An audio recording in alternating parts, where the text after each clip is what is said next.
Before I start this video, there's something I'd like to say. Anyone who knows this channel for a while also knows about Dragon Ball Hakai, which is one of the biggest Dragon Ball fan stories in the entire world. Producing Dragon Ball Hakai has been a dream for all of us here at the Hakai channel, especially because of you who really like our story. But unfortunately, Dragon Ball Hakai may end, and the reason for this is that although we love producing this story very much, the production costs are very high, and we are no longer able to sustain this cost alone. To continue with Dragon Ball Hakai, we need the support of those of you who love this story, and you can do it from a very small amount, like $5 a month. By helping the channel financially, in addition to helping continue Dragon Ball Hakai production, you'll have access to benefits that I'm sure you'll enjoy.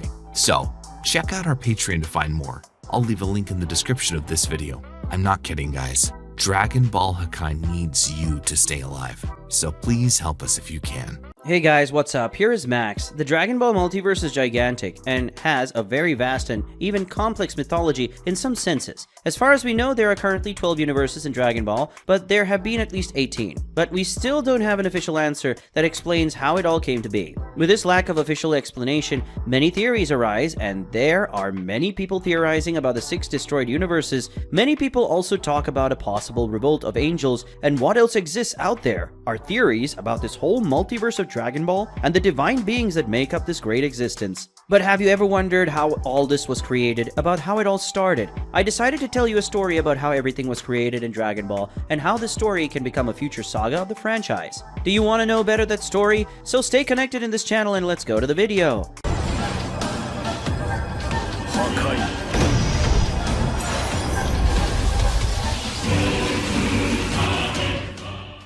First, we need to remember a few things. According to ZENO, an omniscient sage who probably knows everything, the Super Dragon Balls were created by the god Zalama in the year 41 of the divine calendar. That is, 41 years after the creation of everything that exists in the world of Dragon Ball, and as far as we know, if the creators of the orbs die, the orbs stop working. As we saw in Dragon Ball Super, the orbs still exist, which means that Zalama is still alive. Now that we remember that, let's go to the story.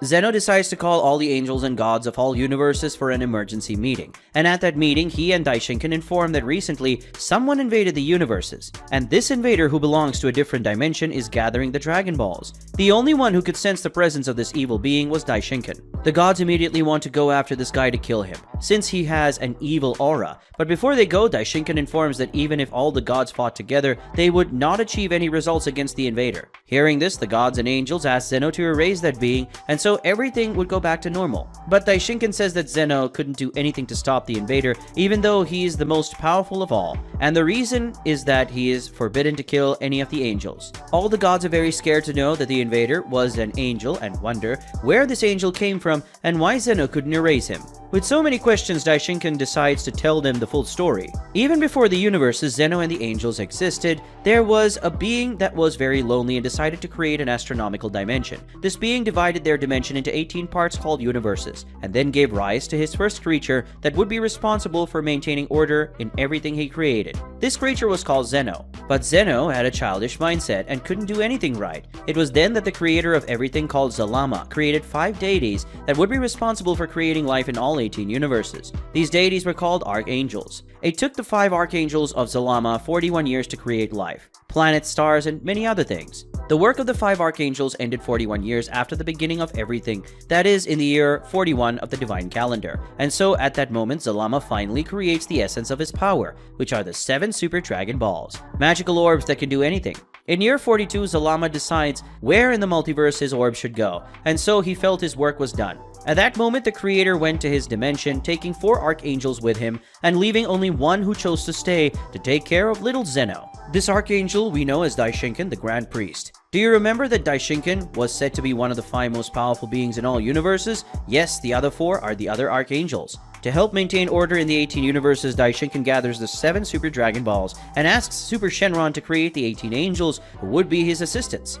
Over the years, countless beings with absurd powers appeared. Among all universes, universes 9 and 10, which were at the center of all universes, contained stronger warriors, and also the Super Dragon Balls. After several years, fruits are finally born on the divine tree created by the archangels. These fruits gave rise to gods called Kaioshins, who were responsible for creating and maintaining life in the universes. After the gods of creation came to life, Daishinkan listed the 18 most powerful warriors from all universes to become Hakaishins, the gods of destruction. In one of these universes, there were 2 warriors so strong that it was impossible to choose just one.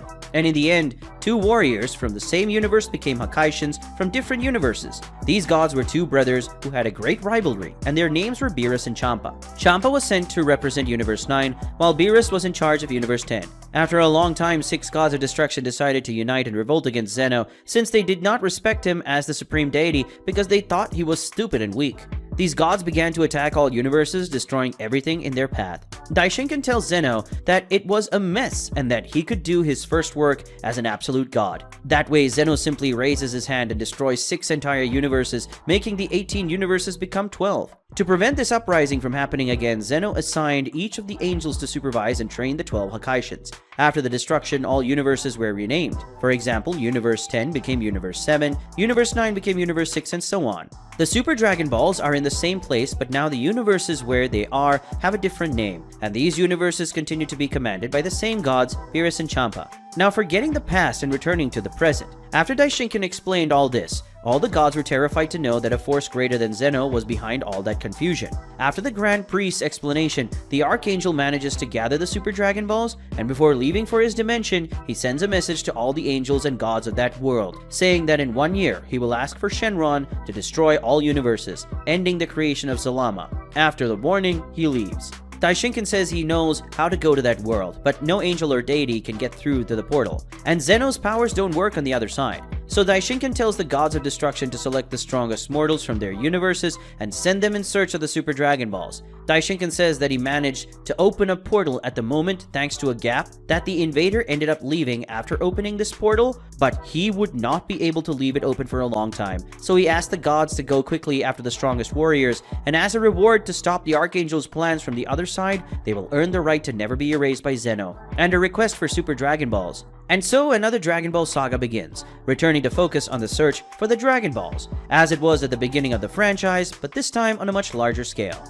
That was a theory, or rather a plot I created for a possible Dragon Ball Super saga, where angels would be the main antagonist. I tried with this story to answer some important questions that unfortunately neither the anime nor the manga of Dragon Ball Super answered. Did you like this idea? Would you like to see a Dragon Ball saga with this plot? Comment! And if you enjoy this video, don't forget your like and subscribe to the channel as we become 150,000 subscribers. Until the next time, goodbye.